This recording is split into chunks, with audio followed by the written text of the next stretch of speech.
it is higher than that of these two pure constituents. So it shows the maximum boiling as your topic. Now this topic is over here. Now we will go to the next topic, that is colligative properties. So what is the colligative properties? Those properties of the solutions which depend only upon the number of solute particles in a given volume of the solvent are called colligative properties. So colligative property does not depend on the nature of the solute, it only depends on the quantity of the solute. Okay, so colligative property only depends upon the quantity of the solute, it does not depend on the nature of the solute.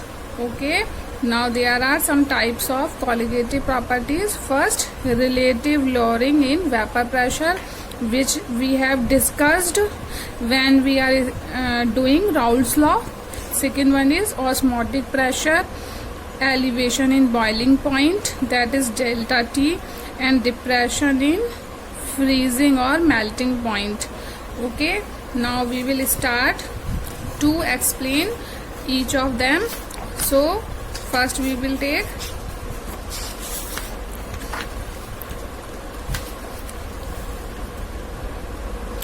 that is first property, we will take relative lowering in vapor pressure. So we have just derived this formula also, that is Pa naught minus P total by Pa naught will equal to W into capital M and small m into capital W.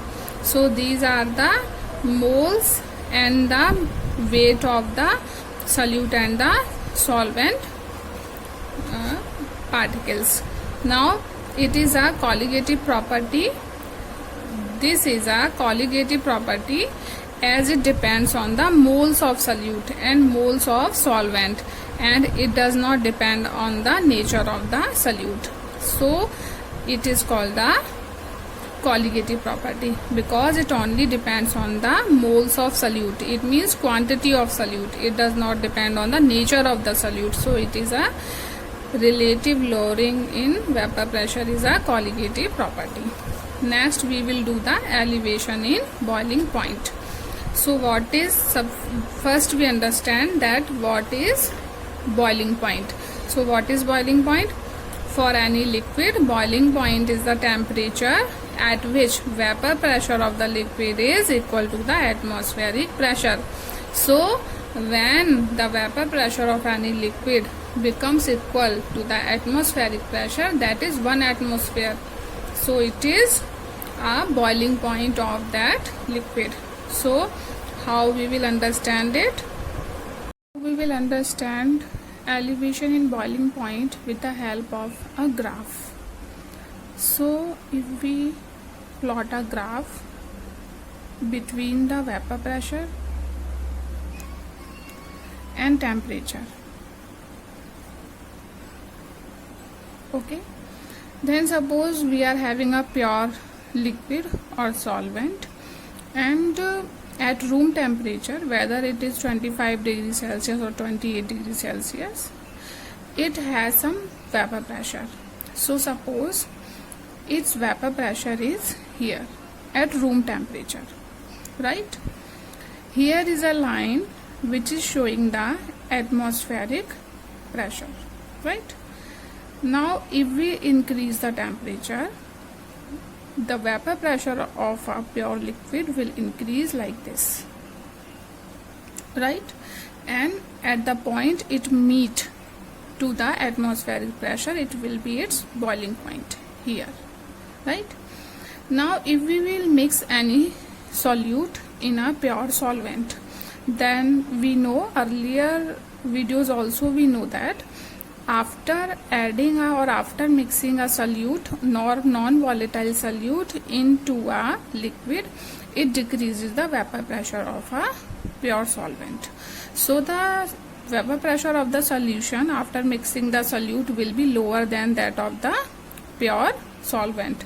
So at room temperature, suppose its vapor pressure is here, right? Now when we increase the temperature, vapor pressure increases, and here it meet or cut the atmospheric pressure, and it will be its boiling point. Then what will happen? Here it's a boiling point of the pure solvent, and here it is a boiling point of the solution. So this is a pure solvent, this is a solution. Here is a boiling point of the pure solvent, so we can take it as TB naught, and here is a boiling point of a solution, so we will take it as a TB only. And here is a deviation from the boiling point, and it is a increment is a boiling point, so we will take it is at as delta TB, right? Now we understand the graph first. Earlier the boiling point of the pure solvent was here, this one, and after mixing a solute, its boiling point changes from this point to this, so it increased. So here is a elevation in a boiling point. So now what can we write? We write it delta TB. It means change in boiling point will be, which is larger boiling point? TB minus TB naught, right? Delta TB is depends on the quantity of the solute. It is directly proportional to the molality M, right? So what is, when we remove the proportionality sign, then a constant will be here. So delta TB will equal to kbm, where kb is elevation constant. It is a elevation constant here. So now what is molality? We know molality is equal to the moles of solute divided by mass of solvent in kg, right? Now what is moles of solute? We know moles of solute are mass of solute that can be represented by W upon molar mass, right? So now we can write it like moles of solute W kb W upon molar mass, M we can take it as M, or mass of solvent in kg, that will be W in kg, right? So M equal delta TB will equal to kb, and when in book it is given in grams, so we will multiply it by divided by 1000. So what it will become? Into W into 1000 divided by M into W, right? Okay, so it is a elevation in boiling point. Now we will do the depression in freezing point. After the topic elevation in a boiling point, we are on the next colligative property, that is depression in freezing point. So first we will understand that what is freezing point. So it is that temperature of any substance at which vapor pressure of its liquid state is equal to the vapor pressure of its solid state. Suppose we are taking an example of water. So it is a solid state of water and it is a liquid state of water. So in solid state it will have less vapor pressure, and in liquid state it will have large vapor pressure in comparison to the solid state. So when the vapor pressure in both the stages will become equal, or it will be at the state of equilibrium, then that will be their freezing point. Okay, now we will understand it by a graph. Here is a graph. Here we write vapor pressure, okay, and here temperature. Right, now the vapor pressure of the liquid, we are taking a same liquid, the liquid will be less, or we can say very less. So suppose like this, right? And on decreasing the temperature, vapor pressure of the liquid substance or a solid will also be decreased. Now this is for the solid state of the solvent, solid state of the solvent. Now what will happen? Now the vapor pressure of a pure liquid, that will decrease at decrease in temperature, right? And it is a pure solvent or in liquid state. Now by adding a solute, okay, by adding a solute, vapor pressure of the solution will be decrease on decreasing the temperature. So the vapor pressure of the pure solvent is here, and after adding the solute, vapor pressure decreases, so it will decline from here to here. So the point at which it cut this line or this curve, it is their freezing point. So it is for a pure solvent.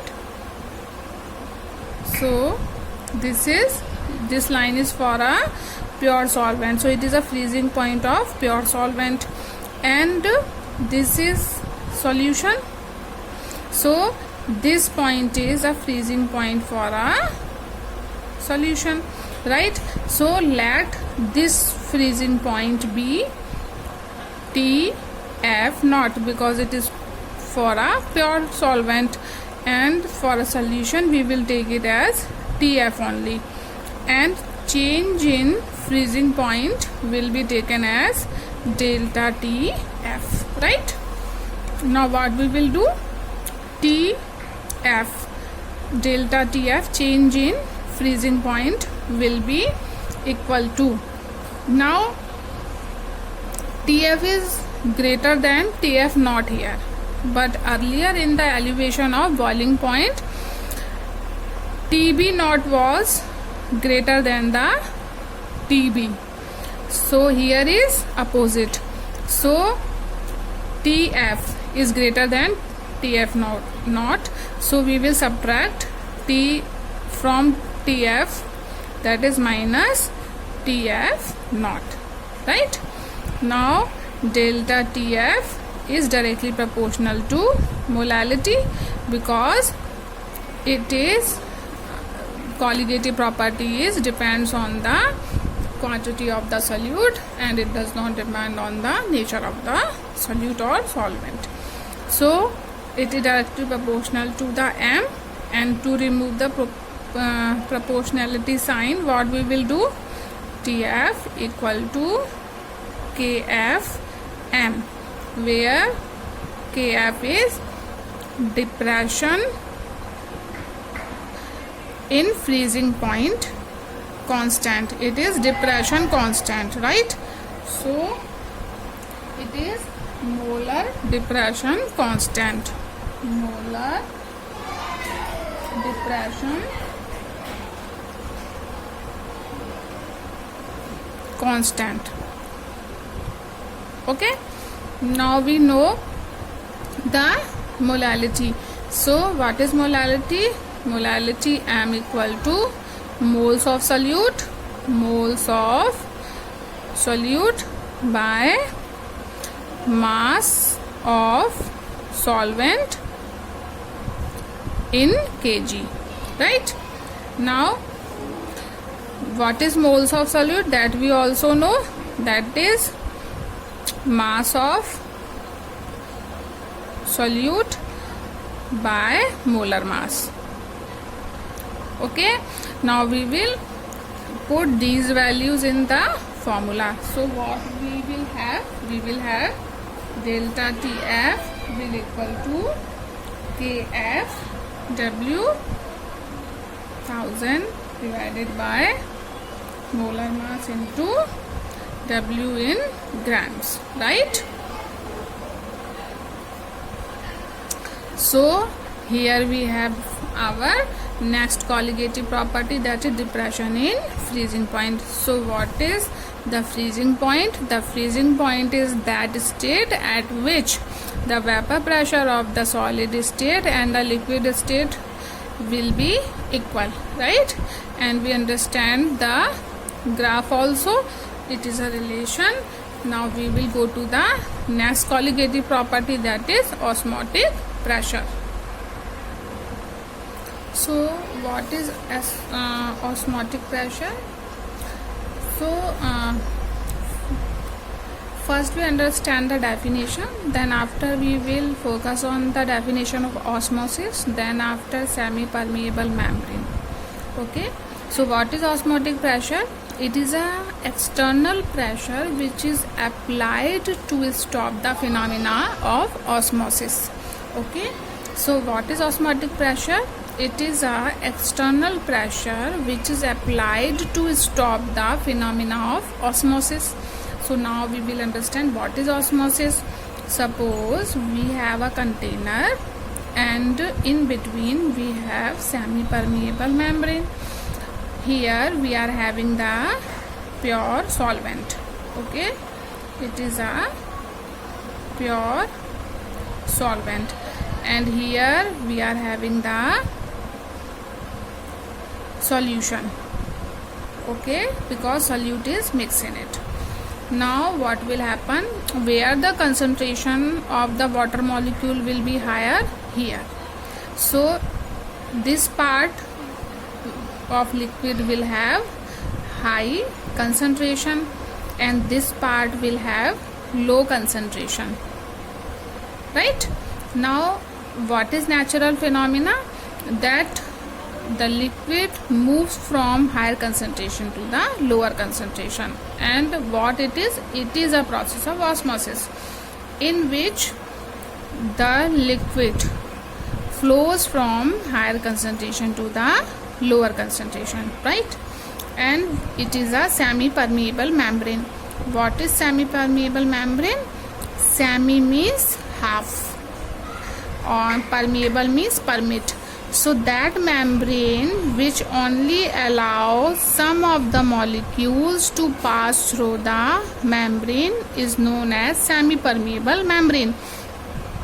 So when we have a solution, so in which we have a solid particles, so here solid particles plus solvent, which both make the solution, right?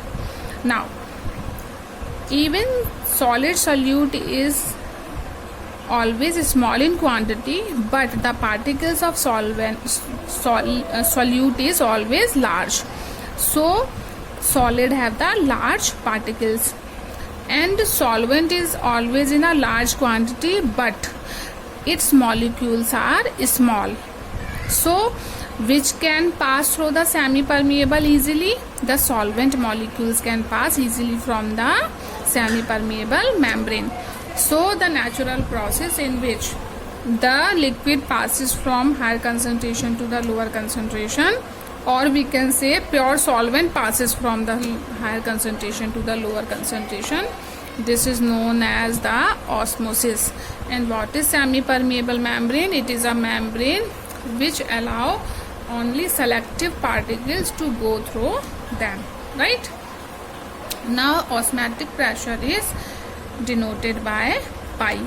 Okay, so when now we will understand osmotic pressure, that how osmotic pressure is applied. Now this solution is impure and we are having the pure solvent here, but with the help of osmotic pressure we want a pure solvent, right? So we want to do something like this, that the solvent from this part will flow from this area, so it will be from opposite to the osmosis law. Okay, so when we applied external pressure, right, on it, then what will happen, it will not allow the pure solvent molecules to come inside, and if these molecules will not come inside, so due to the external pressure the solvent molecules from this area will pass through the semi-permeable membrane to that area, and solute particles which are larger in size will remain in the solution. So like this we can purify the mixture which we are having, right? So when external pressure is equal to the osmotic pressure, then there is no movement of the liquid particles from one area to another when these both pressures are equal to each other, right? Now we will understand one more term, that is reverse osmosis. Reverse osmosis, right? So what is reverse osmosis? It is in RO. We know RO, right, which purify the water.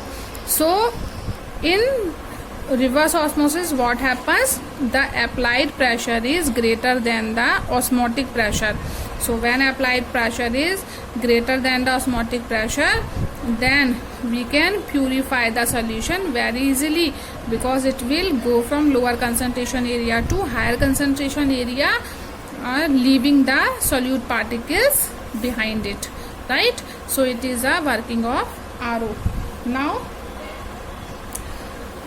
we will have a ideal gas equation. We know ideal gas equation, that is ideal gas equation. What is that? That is PV equal to nRT, right?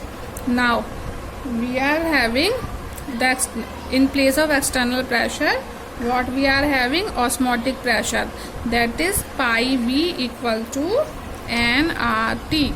Now pi equals to n upon V RT, or what we know, that n upon V is equal to the concentration. So we can replace this value by this. So pi equal to CRT. So it is a relation between the osmotic pressure and what is this? It is concentration, and R is gas constant, and this is temperature, and this is osmotic pressure.